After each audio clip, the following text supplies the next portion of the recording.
Salut la compagnie, c'est Jules Melon et aujourd'hui dans la Ciné Critique, j'ai le grand plaisir de vous dire que j'ai enfin découvert le fameux Desperado de Robert Rodriguez, ou Robert Rodriguez, prononcé comme vous voulez.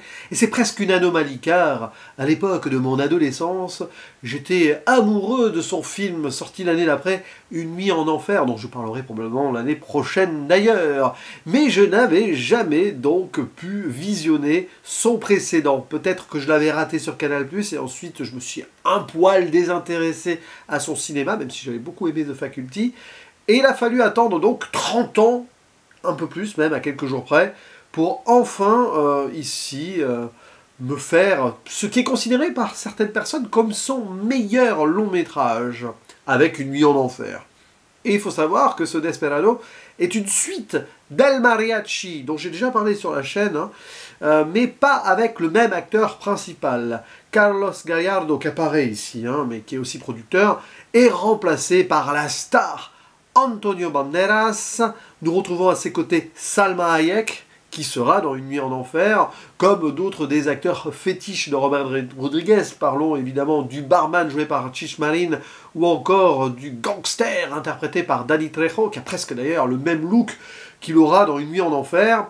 Et il y a aussi son pote, Quentin Tarantino, qui n'est pas à l'écriture du tout là, mais qui fait une apparition notamment le temps d'un monologue assez drôle sur du pipi dans la bière, ou pas dans la bière du coup. Il y a également Steve Buscemi, qui joue quelqu'un crédité sous le nom de Buscemi, et c'est le premier personnage que l'on voit dans le film. Citons la présence aussi de Joaquim de Almeida, qui joue le méchant Bucho, et quelques apparitions caméo d'Enrique Iglesias, qui je crois sera dans le 3e volet, parce que oui, il y a une suite à ce Desperado, pour une trilogie.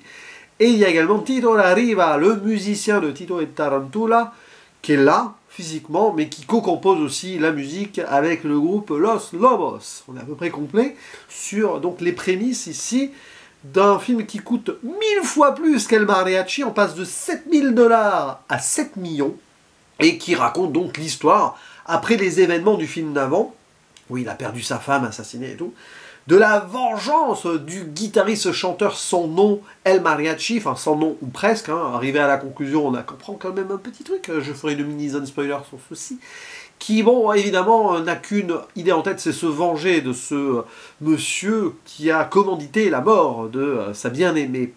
Souci, évidemment, c'est que ce trafiquant de drogue a vraiment tout un empire à sa botte, et arrivé à la ville qu'il contrôle, il va devoir faire face à ses bras droits dans un bar. Ça va donner lieu évidemment à une des scènes cultes du film.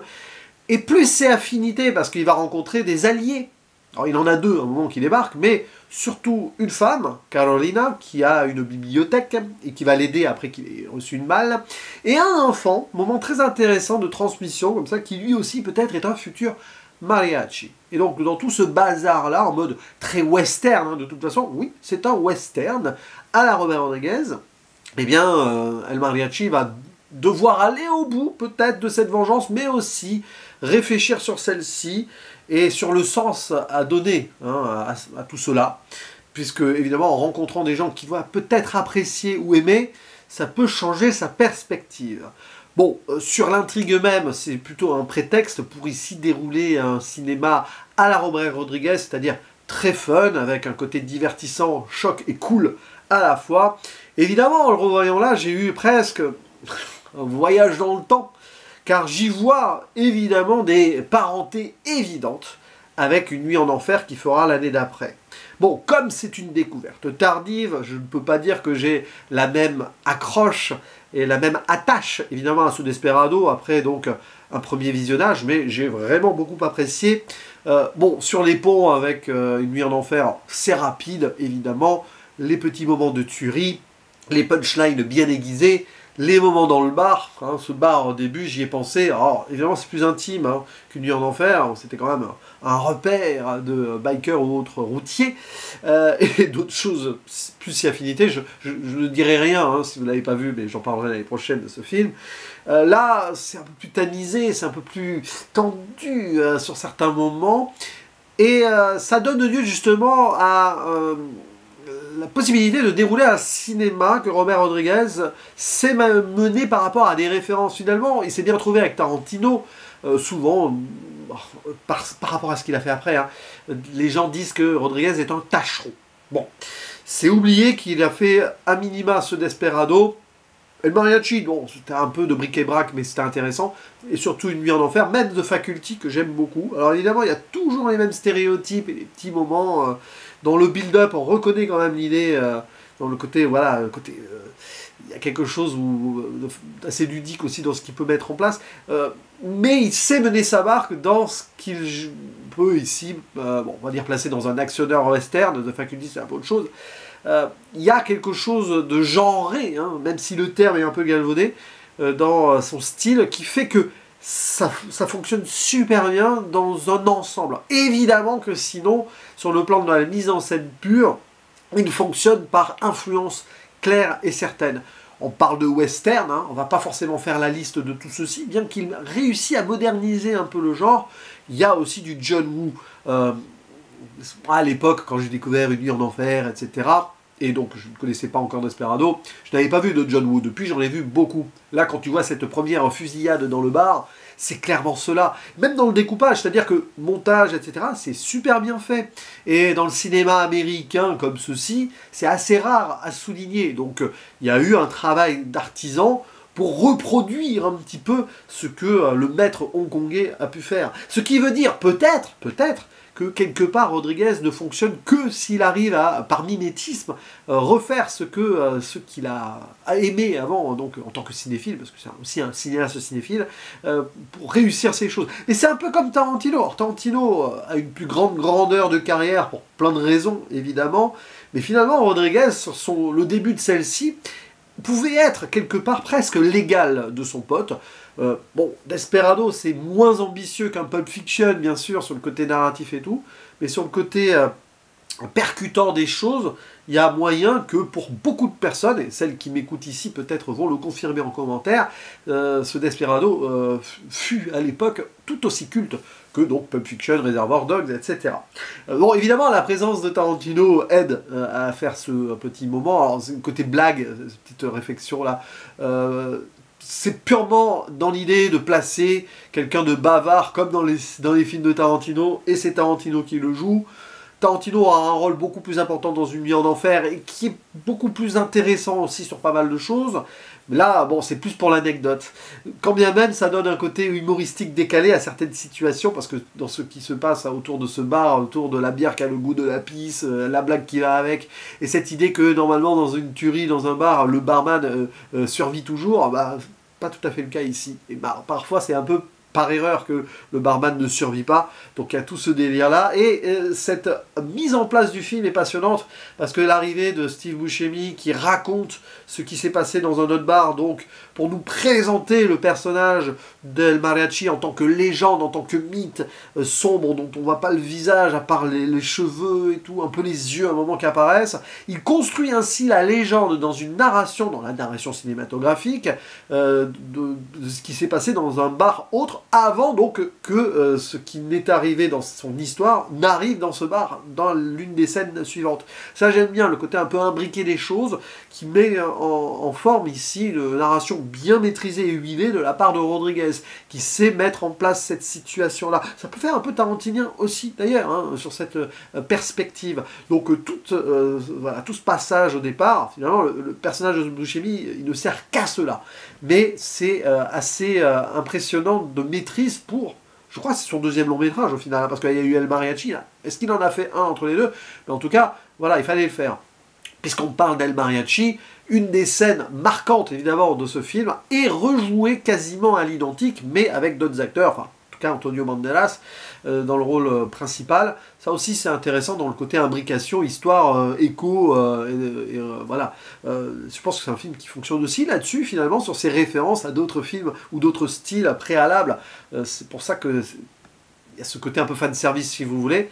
Mais dans cette idée un peu postmoderne, ici, donc des années 90, je pense qu'on ne peut pas faire meilleure maîtrise. Il peut y avoir certaines limites, évidemment, à cela également. Et derrière, après, il y a les moments, comme je le disais, à la cool, évidemment, avec ces études de guitare qui se transformeront en certaines choses. La traque du trafiquant, ça va être beaucoup plus compliqué que prévu. Carolina, tout ça. Le gamin, alors ça, c'est très intéressant, ce gamin. J'ai pensé à Coco, hein, le film de Pixar. Bon, évidemment, mais c'est dans la culture mexicaine aussi.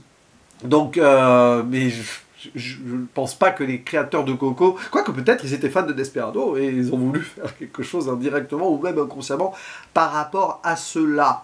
Donc, un peu un showdown final aussi avant la confrontation qu'on attend. C'est vraiment dans le tempo Rodriguez, il n'y a aucune surprise là-dessus. Donc, moi étant grand fan du Nuit en Enfer, le connaissant par cœur, en voyant Desperado comme ça, c'est comme si je ne le découvrais pas, ce film. C'est ça qui est assez fascinant d'ailleurs, dans cette illogique découverte tardive, donc 30 ans après, d'un film que j'aurais clairement dû voir bien plus tôt. Spoiler, juste pour une chose, Buccio, donc, arrivé au bout, parce que ça aussi c'est très intéressant, c'est qu'il y a une histoire de vengeance, machin, mais ni l'un ni l'autre ne savait à quoi ressemblait. Donc par exemple, Buccio ne savait pas à quoi ressemblait El Mariachi, et El Mariachi n'avait jamais vu Buccio. Bon. Et ils vont se découvrir comme ça. D'ailleurs, une scène très intéressante. Là aussi, ça fait l'histoire de l'écho. C'est un film qui a des scènes en écho, un peu en avance ou en anticipation, comme la scène du bar du début. Là, il y a une scène sur le toit où El Mariachi peut tuer à distance Buccio. Et là, on se dit, tiens, il a du scrupule. Il se dit, cette vengeance ne sert à rien. Peut-être qu'il va partir avec Carolina pour former autre chose et fuir, hein, pour oublier donc sa bien-aimée et pour redémarrer une histoire. Mais en fait, ce n'est pas ça. On découvre à la fin que Buccio est son frère. Donc quand il le voit dans son viseur, il découvre que c'est son frère. Et Buccio, quand il voit El Mariachi, il se rend compte que c'est son frère.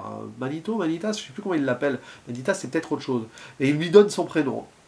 Je sais plus, hein, c'est pas écrit sur Wikipédia, là, ils ont pas mis. Bon bref, Buccio qui s'appelle César, du coup. Les deux frangins se retrouvent, bon, on comprend qu'il y en a un qui était la pomme pourrie de la famille et qui en a profité pour être un grand trafiquant. L'autre un peu le héros, la légende, le mythe qui va être... le redresseur de tort, finalement, voilà, hein, deux faces d'une même pièce, ça fait très comics aussi potentiellement comme style de film dans son écriture, et c'est passionnant ça. Bon, très vite c'est réglé, hein. Finalement El Mariachi doit choisir entre son frère déchu et sa potentielle nouvelle bien-aimée Carolina. Il va choisir Carolina, il tue El Mariachi, Buccio, pardon. Donc il y a cette histoire-là. Alors, il y a le gamin aussi qui est blessé, bon finalement il va à l'hôpital. Il y a une réflexion intéressante, hein, du Mariachi face à cela, en se disant tout ce qui fait tuer des gens, tout ça, oui, mais chaque personne qui meurt, quoi qu'elle ait pu faire, a une famille autour. Oui, il vient de tuer son frère et il se rend compte qu'il y a toujours des dégâts collatéraux, quoi. Et après, donc, El Mariachi s'en va dans le sens où, non, il ne peut pas créer une autre famille parce que ça ne ferait que le faire souffrir ou il ferait souffrir d'autres gens. Enfin, il y a cette idée-là. Mais finalement, Carolina le rattrape et il y a une possibilité sur la route, hein, voilà, c'est très américain, ça, de démarrer autre chose. Mais il ne faut pas oublier l'étui de guitare parce que ça peut être dangereux vu ce qu'il y a dedans et vu aussi comment on s'en sert. Et celle à la cool avec ses bras droits, là, c'est assez incroyable. Là aussi, c'est la fusillade avant la confrontation finale. Alors là, c'est juste... c'est de l'adrénaline, quoi. Mais c'est bien mis en scène aussi, quand même. Et cette idée, moi, j'imaginais que finalement, les deux partiraient ou attendraient que le gamin aille mieux, mais le gamin, il a son père, donc non, on va pas reformer une famille comme ça. Suite au prochain numéro, je crois que Salma Hayek y est dans la suite, donc à voir, je ferai probablement une vidéo sur Desperado 2 un jour, mais vous l'avez compris, je ferme la zone spoiler, hein. J'aurais dû la fermer quelques secondes avant. Le prochain Rodriguez dont je parlerai, ce sera pour une occasion spéciale, hein, que ce soit pour ses 30 ans pile ou pour une vidéo palier de 100. Je parlerai l'année prochaine d'une Nuit en Enfer, c'est quasiment certain, à moins que j'oublie, mais ça serait dommage. Desperado, c'est quand même une découverte, donc 30 ans après, assez étonnante. Moi qui ai vu donc ce film suivant, hein, dont j'ai beaucoup parlé, presque autant que le film là dont il est question, que j'ai découvert presque à sa sortie ou quelques mois après sur Canal+, c'est bizarre, hein, de tomber, voilà, c'est un film Desperado que même il y a 10 ans je voulais voir, découvrir, mais j'ai attendu, puis j'ai appris à un moment qu'il y avait El Mariachi avant, donc j'ai fait El Mariachi à l'époque, vous tombez sur ma vidéo où je dis je vais bientôt voir Desperado, il a fallu attendre 2 ans finalement pour que je le voie encore. Mais c'est fait, et je suis bien content de découvrir donc un peu plus l'univers de Rodriguez, du moins le Robert Rodriguez, encore très bon à l'époque, assez gâté après The Faculty. Moi je considère encore The Faculty comme quelque chose de bien. Et donc c'était cool, voilà, Desperado. Et le petit truc intéressant par rapport à certaines analyses de répercussions et de références et d'influences du cinéma d'avance sur son cinéma là. Et j'en profite au passage pour saluer l'ami Nightmare, Chronique Cinéma, Lorcana, parce que je sais qu'elle aime beaucoup ce réalisateur et j'imagine aussi ce film. Voilà, n'hésitez pas à dire en commentaire ce que vous pensez donc de ce Desperado. Et on en parle, c'est important. Faire revivre certains classiques, probablement un classique pour certaines personnes. À la prochaine, ciao.